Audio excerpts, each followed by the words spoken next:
বাংলাদেশের সেনাপ্রধান জেনারেল ওয়াকারুজ্জামান কোথায় যাচ্ছেন সেটি এখন বড় খবরের অংশ হয়ে দাঁড়িয়েছে। Indo Pacific army chiefs conference বা আইপিএসসিসিতে অংশগ্রহণ শেষে 26শে সেপ্টেম্বর মালয়েশিয়া থেকে দেশে ফিরেছেন জেনারেল ওয়াকার।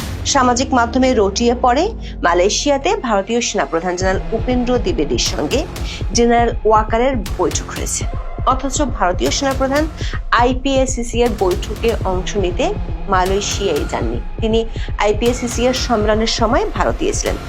ওই রটনার রেশ কাটতে না কাটতেই সামাজিক মাধ্যমের আরেকটি খবর হলো জেনারেল ওয়াকারুজ্জামান চলতি মাসেই ভারত সফরে যাচ্ছেন।